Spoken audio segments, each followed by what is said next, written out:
Hello, everyone. Hopefully, you're having a good night and day, judging on time zones wherever you are. But yeah, I'm sure a lot of you have noticed one of my videos is, no longer on the channel, or that you guys can see. As I'm just going to come out and say it, I privated my 1K special, as I thought I was doing something rather cheap and just kind of copying, some characters and that from one of my favorite anime series, Hellsane, so, yeah. Don't worry, this one will be a lot more better, as, also I don't plan on voice acting in this one,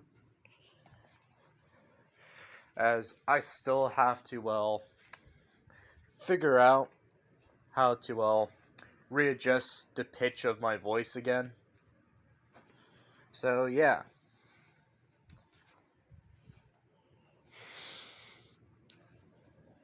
I think you guys will enjoy this one as much as the original, just like you guys do with the Neo. I'm hoping. But yeah. Also, for those of you who are, wanting me to do stuff like Mystical Wolf or other stuff like that, as I have said before in my other videos, don't worry, I will get to them eventually. They are not forgotten, I'm just waiting for Matthew to return, as those projects have a large hand with Matthew. That's why I'm doing a lot of these ones I chat Raven up about. Because when I do stuff like this, it's a lot more closer to Raven's realm. So yeah. Also, on that note, I would like to thank Raven for, hearing me out on this one again. This, what if would never happened without his input and stuff like that. So, yeah. And before, I get on with the video itself, there will be one other photo that I will be using for this what if to, show you guys what Izumi is going to, look like when she becomes a fallen angel, and it will be this. So yeah, hopefully you guys will be, A-okay with this turnout, but yeah. On that note though, now that I have said everything that needs to be said, let's get on with the show.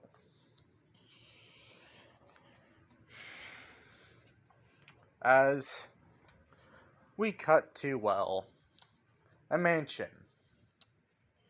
As this is not any mansion, but the Yarozu's mansion. As we see Mr. Yarozu at his desk.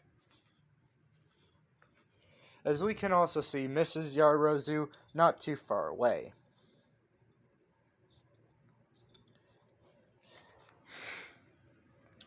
As behind them holds, a unique flag. A flag with a screaming skull, with the, Japanese imperial, symbol, a rising sun above it.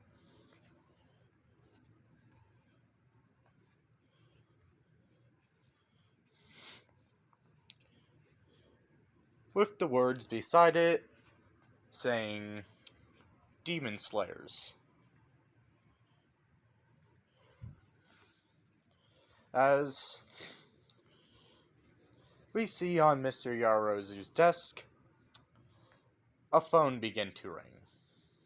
As Mr. Yarozu picks it up and says, "Hello? Who is this?"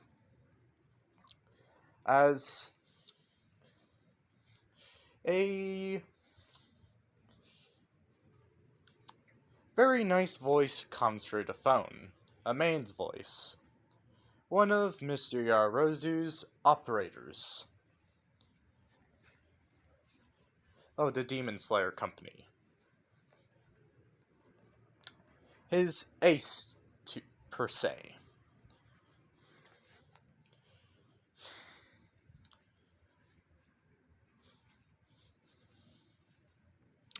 As the man over the phone basically says, location has, well, been sought out. Permission to, well, start the party, sir? As we can hear a bit of a, well, smirk behind the man's words on the phone, with Mr. Yarozu leaning back in his chair, as he simply starts tapping the armrest of his chair with his fingers. As the man simply says, "Permission granted. On one condition, Lucifer."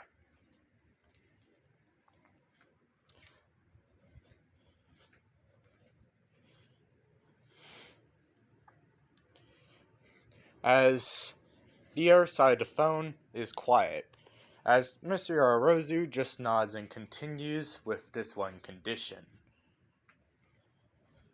that there are no witnesses. I do not need to remind you how the, well, Imperial family would feel if their lapdog didn't do as they were told. As we can hear, well, a small chuckle bursting into, well,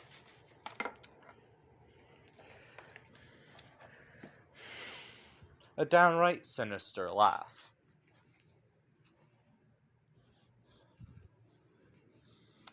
As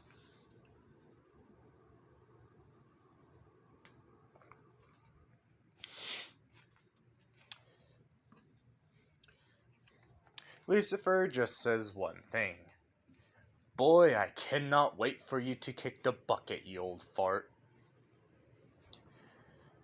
Your daughter will probably be more fun than you."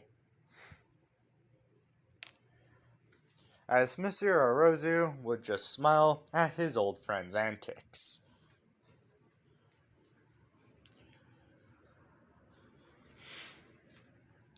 That's if even Lucifer considers him a friend. As Mr. Yarozu just sighs and says, "Just get the job done, Lucifer." With Lucifer just simply saying, "Consider it already done."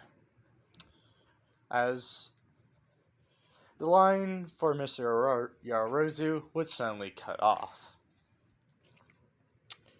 As Mr. Yarozu would go back to what he was looking at his desk. As we can see him looking at, well, a folder for new candidates from the local, well, army and police force.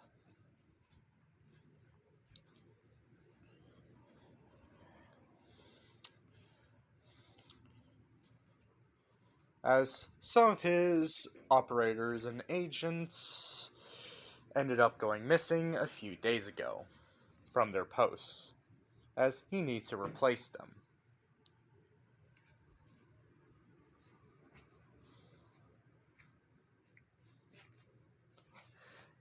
As the one folder he is reading shows a name on the front: Izumi Midoriya.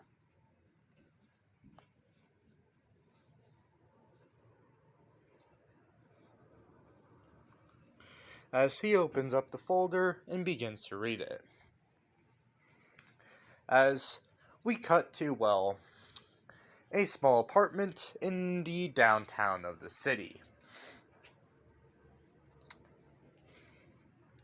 As we can hear shouting from some of the apartments within. As we cut to one apartment in particular during the night, as we see one of the lights are off. As we can see, well,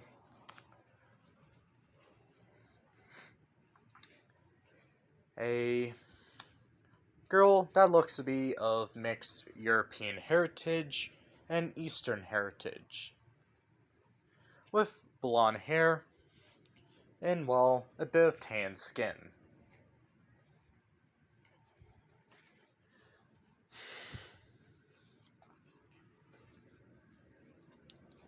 As we can tell that she's, well, sweating and grimacing. As we can also see her tossing and turning. As all of a sudden, the girl would shoot out, well, her bed, holding her chest and her head. As she would calm down almost immediately. As we just hear her mumble, "Goddamn fucking nightmares." As the girl would simply get up. As we see her walking past, well, a photo on her dresser. As we can see, well, a younger Inko. With this Inko being somewhere in her, well, mid to late 30s.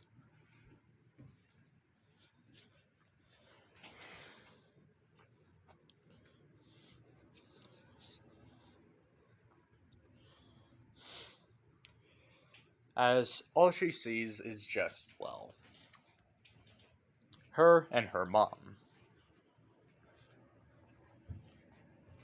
As she never did know who her dad was. The only thing that she has left from him was, well, a firearm. As we see, well, her start putting on, well, PT uniform. A police officer PT uniform. As we can see the black and blue of it, symbolizing that it is, well, for those who are, well, going through the recruitment phase. As Izumi, well, now knows that she won't be able to sleep, not after having that nightmare that's been reoccurring for years now.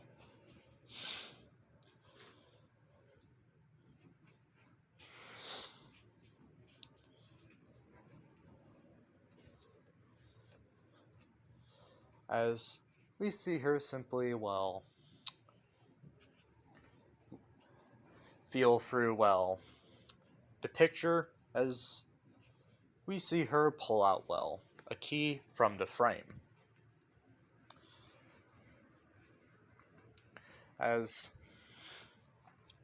Izumi simply looks at, well,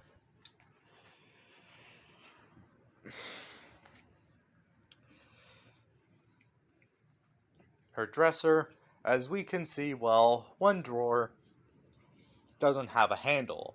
Instead, it has a lock. As she sticks the key in and unlocks it using the key as a handle, pulling out, well, the drawer. As once she fully opens it, we can see a modified Makarov. One that is much bigger. One that is meant to use a more powerful round. One that she had to go through heaven and hell just to keep with her and be able to, well, have it on her.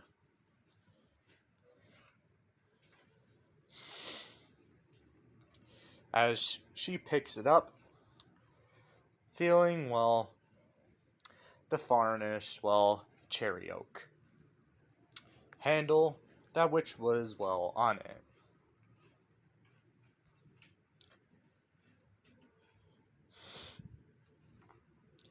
As we see a very old symbol, one that, well, Izumi learned long ago in one of her history classes, a hammer and sickle. As we can also see that, well, it's chromed. As she picks it up, as she wonders if her dad was, well, a communist sympathizer. And that somebody, well, got to him at one point. As she just sighs, stuffs in, well,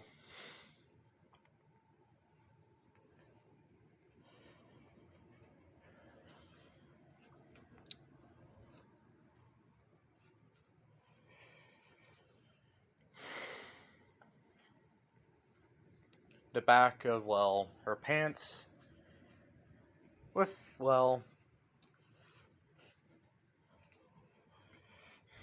the waistline keeping it nice and pinned. As we can also see her pull out, well, 2 magazines, both filled with 45 ACP.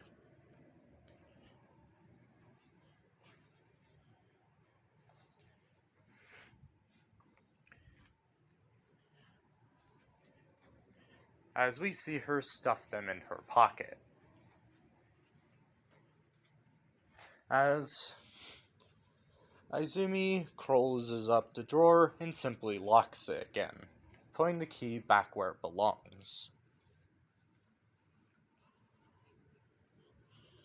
As she simply opens up the door and, well, looks behind her as she sighs and walks through and closes it. As we cut to, well,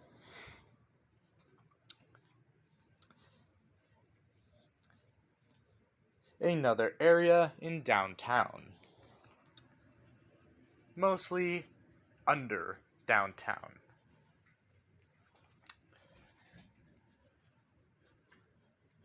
As we are hearing, well, screaming, hissing, and, well, gunfire. Along with the sound of, well, metal cleaving through flesh.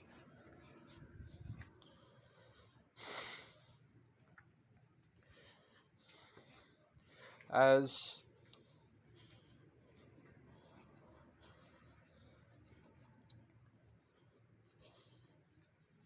we see a door, well, burst open, but before, well, the thing trying to, well, escape the carnage could make it through, it would get stabbed through the chest by, well, a curved blade of some kind through the heart, as the creature would, well, disintegrate in a way, with a mist slowly being absorbed into the weapon itself. As we see a man in a old, well, trench coat from, well, the First World War, but modified throughout the ages to be more comfortable and, well, more fashionable.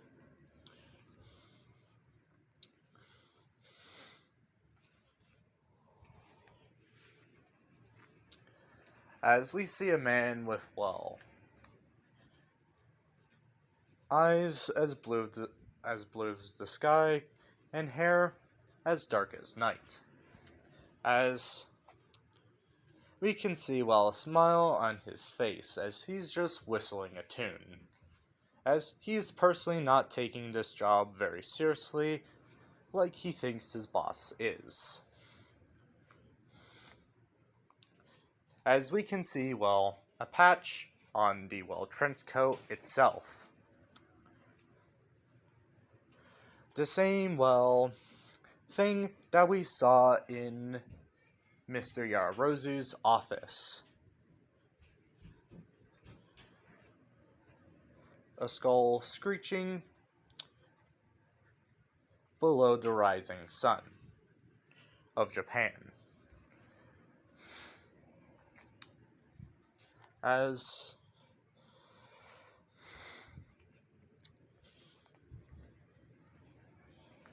we can see, well,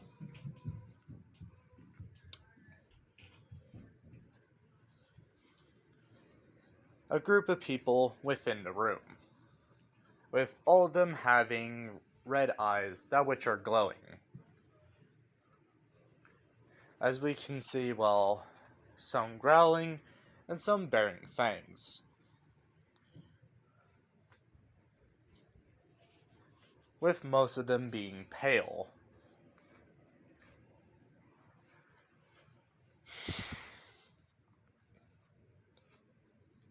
As we just see, well, the man in the trench coat simply smile as he puts out his arms in a dramatic gesture, as he smiles like he has nothing better to do.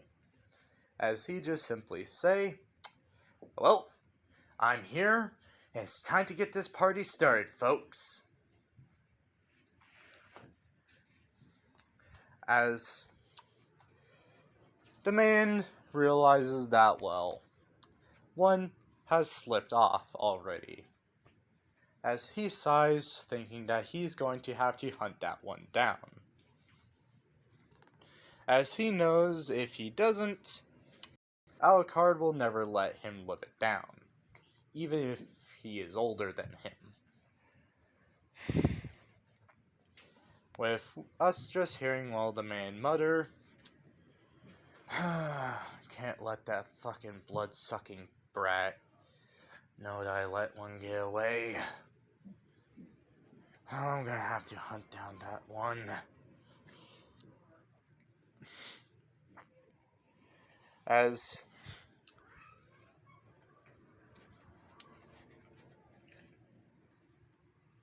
we can see the man's eyes begin to, well, grow blue, as they have a slight silver glow to them now as well.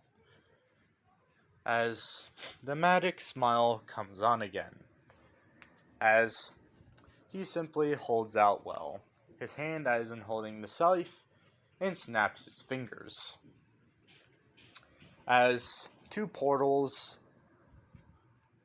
open up behind him, with spears of light basically, well, coming through. Basically annihilating everyone in the room.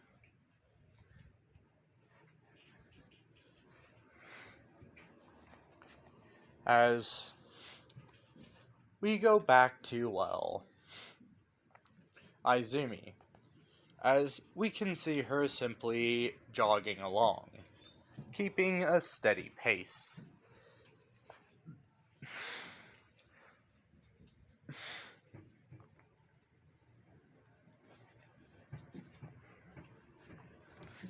As she gets near, well, an alleyway, as she hears some, well, rustling, as the alleyway is extremely dark.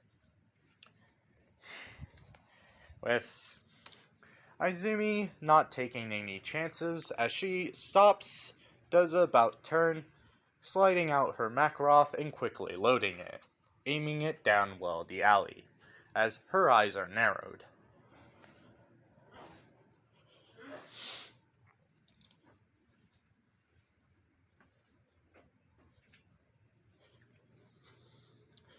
As she can hear, well, heavy footfalls come, well, near it. Well, come from, well, the alleyway. As all of a sudden, something would grab Izumi from, well, behind, grabbing her shoulder, as she would quickly grab the arm that's holding her, and, well, flip the person that's, well, attempting to assault her. as she would quickly pick up her, Makarov, pointing it, seeing nothing. As she remembers that something grabbed her. She knows that. As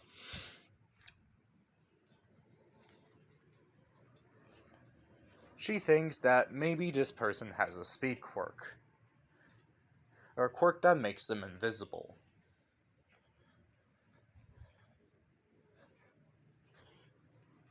As she knows that, downtown has a lot of crime. As Izumi would look into the darkness as her red glowing eyes would glow.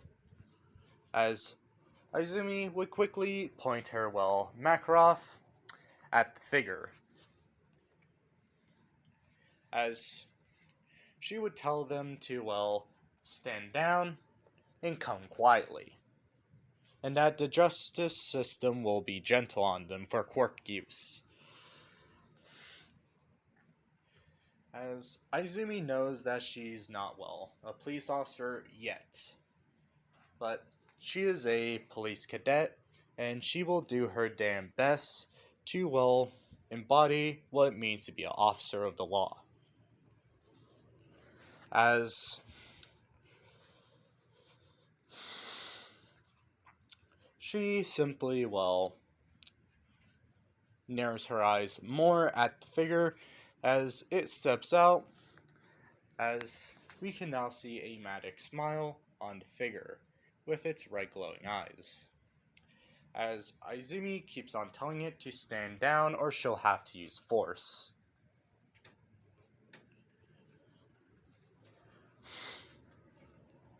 As the figure keeps on getting closer and closer, as Izumi has no other choice now. As we can see time slow down for a bit, as the figure starts curling around the trigger of the gun. As time speeds up, as we hear a loud bang, as the head of the person goes backwards. As Izumi would put the gun down with wide eyes. As she never meant to shoot the man in the head. She doesn't know why she did that. She wanted to go for an incapacitating shot. Like the legs or, the stomach, but not the head. As Izumi's eyes would widen even more, but this time in terror. As the man that she assumed that she just killed, the head would slowly, come back. Almost like, the man was already dead to begin with. As she remembers something from one of her classes in the police academy. A class on mythology. As she always wondered why, mythology was so important for the police force to know about in Japan. But now she understands why. That there are things out there that, they can't deal with. As the figure is, now showing a row of razor-sharp teeth with its smile. As the bullet would pop out of, the head. As we could hear the bullet tinging to the ground. As Izumi would, quickly pull her pistol back up again and let off multiple shots, with the creature just simply, walking through them, taking them like they were nothing, as Izumi's, backing up ever slowly.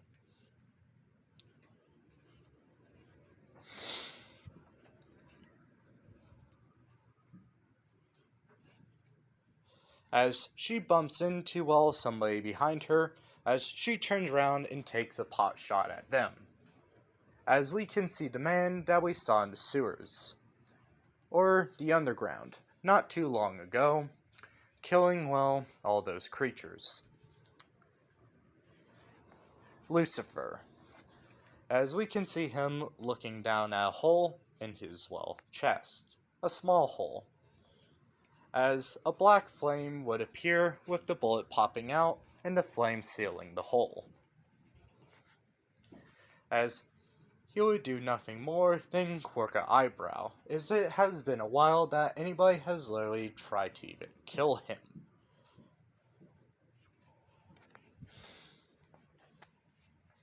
As Lucifer would simply, well, hear a scream and the clattering of a gun.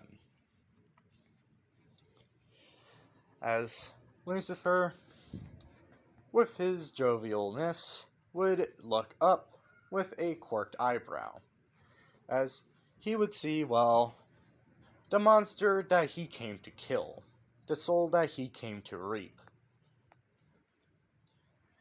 as he's still holding, well, his scythe against his shoulder. As he can tell that, well, now that he thinks about it, that this creature is particularly, well, more vampiric in nature, as his eyebrow goes ever higher when he realizes that this particular creature that slipped away is, well, very similar to Alucard, or Dracula as he knows him. As Lucifer simply rubs his chin, saying, "So, what's up?" As the vampire would simply narrow its eyes,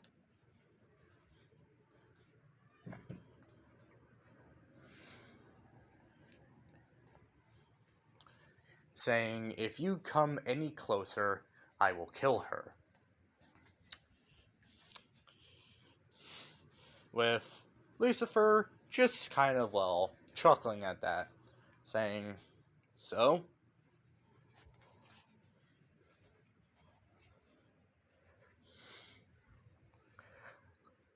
Let's look at it this way, buddy. I came here to kill you. And I'm not gonna let you simply get away. So, I'm gonna give you two options, you damn bat. You can let the girl go, and I can, well, reap your soul, obviously. And let good old death decide where you belong.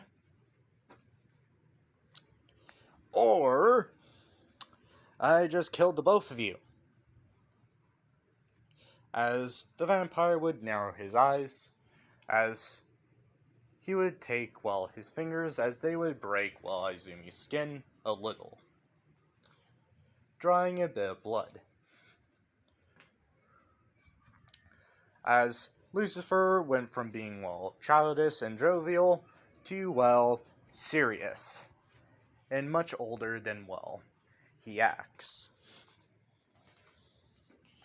As we can see, his eyes narrow dangerously at Izumi, as Lucifer has finally made a decision. As he asks, well, Izumi,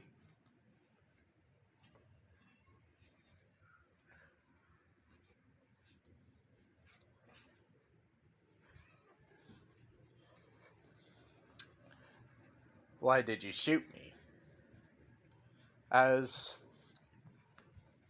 this, well, confuses Izumi along with, well, the vamp.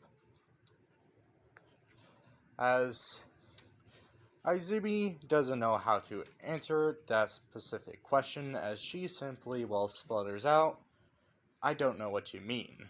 in a scared tone.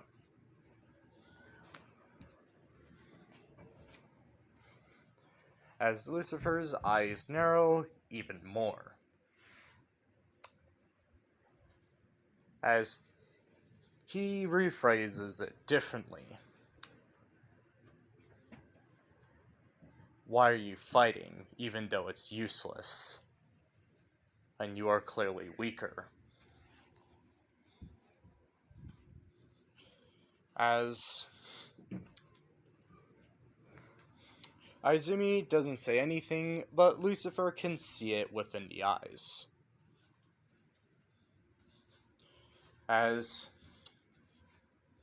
he can tell that this girl is not much different than he was when he was still with, well,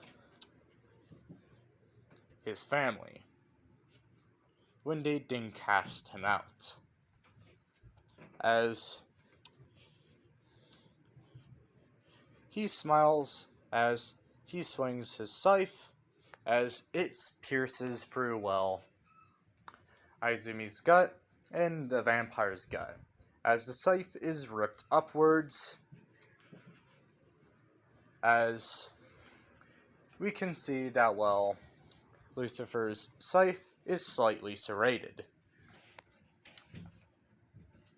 As when, well, the blade comes out, we can see chunks of both, well, Izumi and the vampire tossed aside, as the vampire chunks slowly turn into ash, with the vampire doing the same as well, turning into, well, a mist being absorbed into, well, Lucifer's blade. As Lucifer simply, well, looks down at, well, Izumi, as he simply, well, doesn't like what he had to do. But he knows if he doesn't do anything, that this girl would not be able to live out, well, her life. Her fate, in a way. As he does, well, something that, well, Michael would not approve of.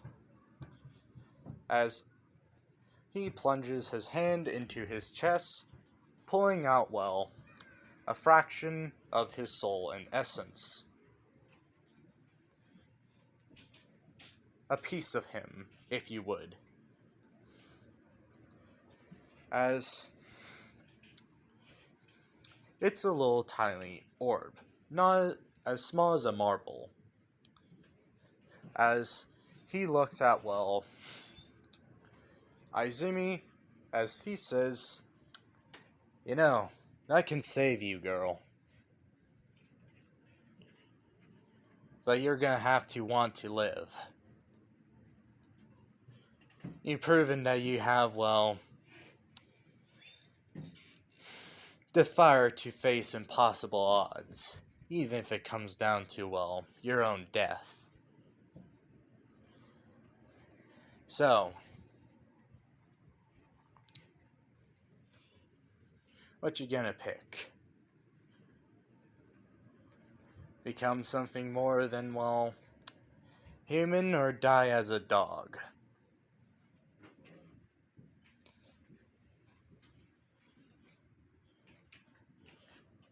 Die as some useless person. As once Lucifer said a useless person, he could see the, well, resolve in the girl's eyes. The resolve of her not wanting to go away.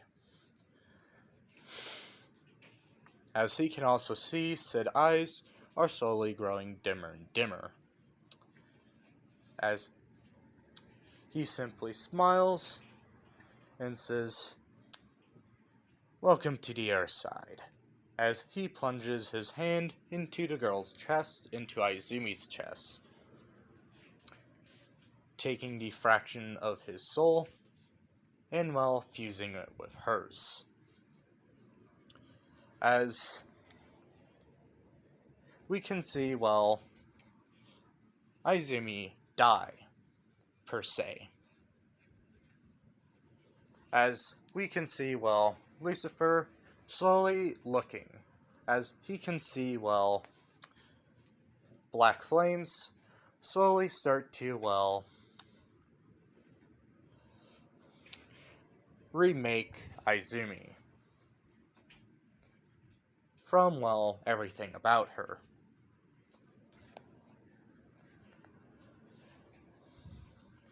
As the flames, well,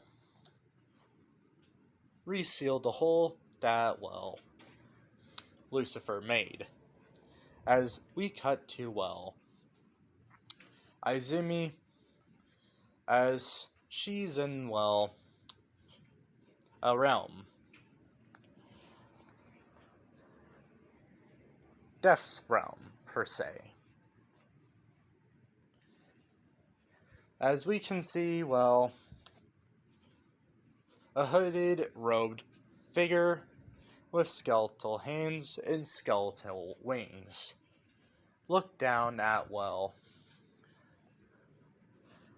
a screaming and, well, frankly disturbed Izumi. As we can see that Death simply, well, reaches one of his bony hands out and, well, manages to calm her down. As we can see a man with a, well, beard, or however you want to put it. As I'm going to say, Izumi's seeing, well, a man with a beard, but that's all she can see. Wearing a lot of white. As all Death sees is, well, a golden orb. Speaking. As Izumi can't understand a word that they're saying.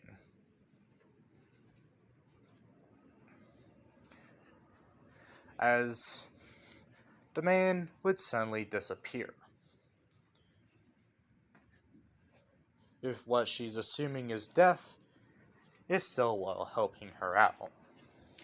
As her eyes would, well, close within Death's realm. As we cut back to, well, the current time of, well, the world. As we can see, well, the last remnants of Izumi's once golden hair turn into, well, a brunette amber, in a way. With her skin becoming, well, much more paler. As she's also a bit taller now as well, and a lot more toned, muscle-wise, than she ever could get as a human. As we can also see a pair of light gray wings on, well, Izumi's back. As we can see, well, Lucifer simply, well, carrying her as if, well, she was like a little sister to him. As he's giving her unconscious body a piggyback ride. As we can see, Lucifer is, well, smiling, giving a honest-to-goodness smile. For once in, well,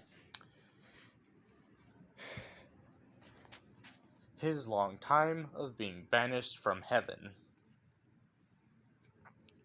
As we can see, well, him coming up on, well, the Yarozu mansion. As we see him nod to one of the guards at the gate. As the guard knocks back and, well, opens the gate and radios, well, their chief, their head in a way, Mr. Yarozu. As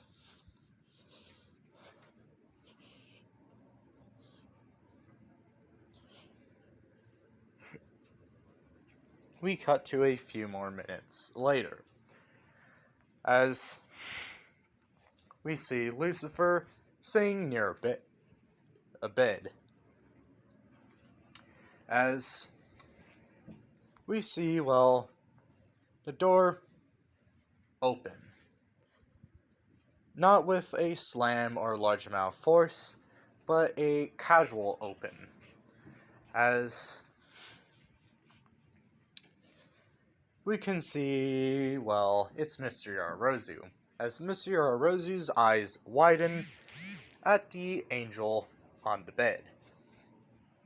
As his eyes narrow to see that it's neither.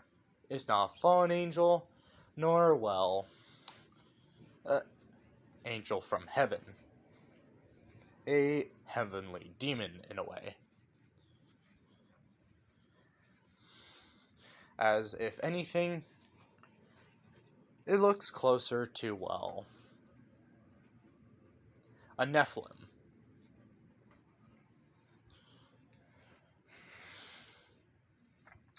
As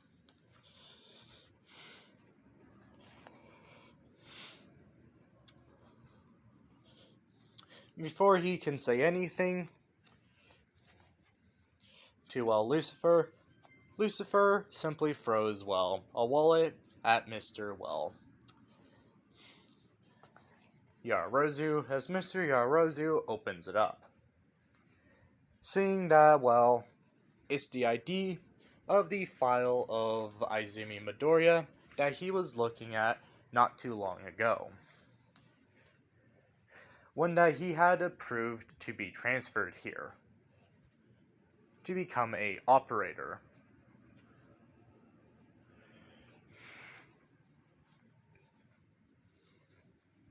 As she had no family or connections to endanger, as she burned them a long time ago, or they disappeared.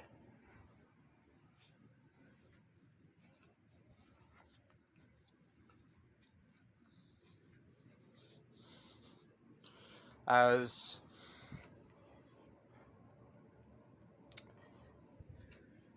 Mr. Yararozu simply looks at Lucifer as he says, "How did you do this?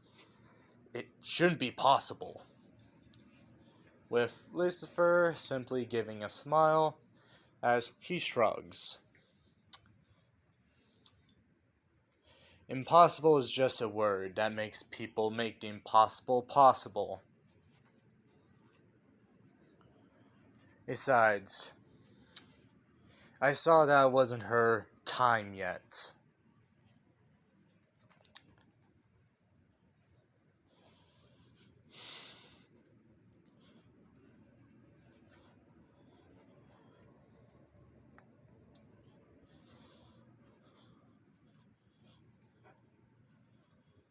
As Mr. Yararozu nods at that, as he still has trouble understanding Lucifer some days, as he thinks today seems to be one of those days. As Mr. Yararozu realizes something as he looks at, well, Lucifer saying, "And how are we going to cover up her, well, disappearance? Because now with her like this, we can't exactly let her, well, roam around, Lucifer." With Lucifer just, well, still smiling at the unconscious, well, woman, as he simply says, "Make a fake funeral."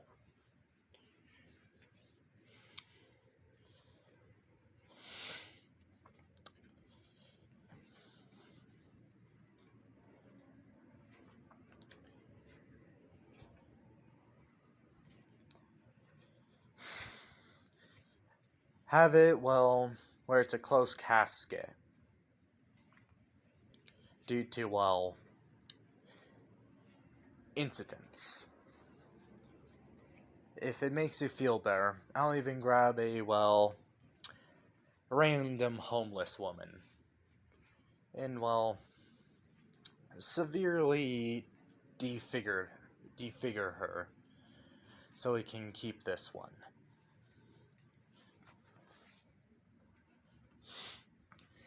with Mr. Yarazu pinching the bridge of his nose, as he looks at Lucifer saying, "Fine, but we're not killing a homeless person. I'll contact one of my, somebody who can recreate her body in a way to simulate that she died."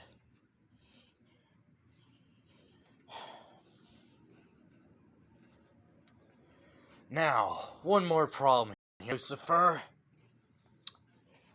What about her name?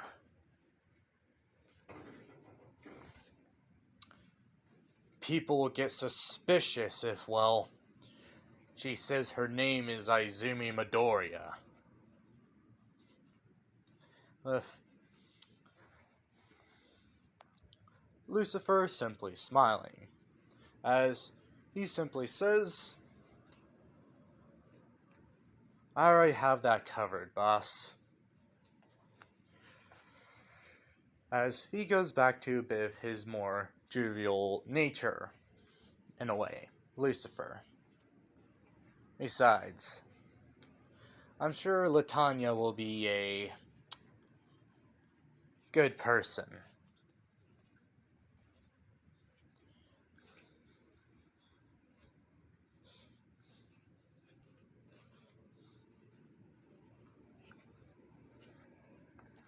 As Miss Yarazu just sighs and says, "Fine, but I have more work to do now thanks to you, Lucifer."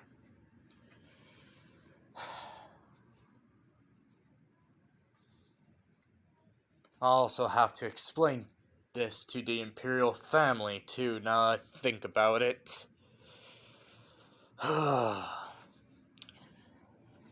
As Monsieur Yarazu would walk out the room, as Lucifer's jovial nature would, leave again, as he would simply be smiling like he used to when he was, still up there with Michael and his father.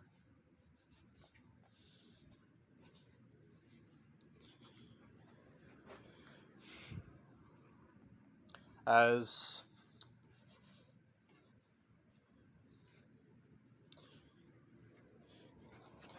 we hear, Lucifer whisper a few words, as he simply says, "Welcome to, the world that most humans are blind to, Latanya Morningstar." As that's where we are cutting off, everyone. So, hopefully you guys enjoyed the What If.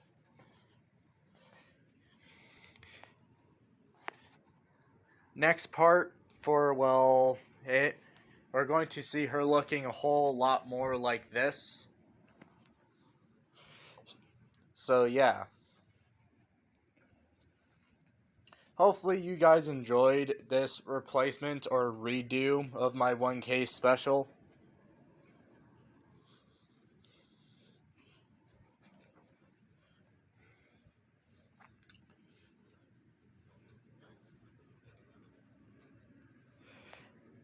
And if you guys can, figure out what this is a slight copy of,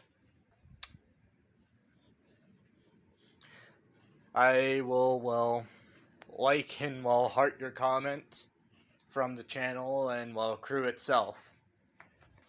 So yeah, time to do my usual outro and stick. If you liked the video, don't forget to comment down below if you're new or old to the channel, as all your comments are valid and we always do enjoy reading them.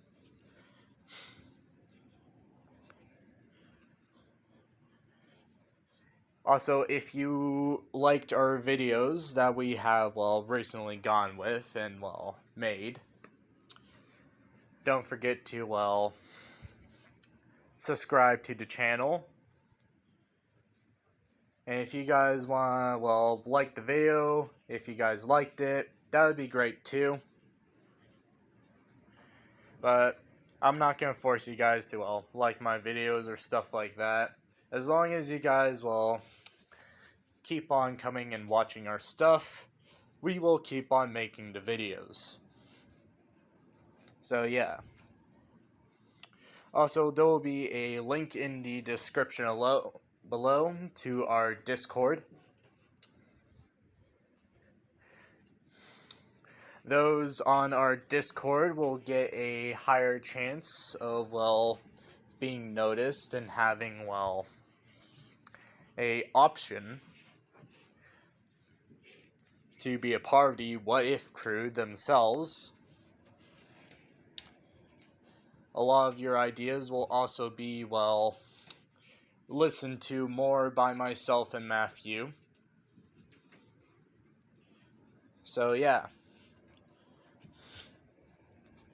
With that all out of the way now, I guess, well, it's goodbye for this What If. See you guys later and hope you had, well, a good time watching it, everyone. See ya.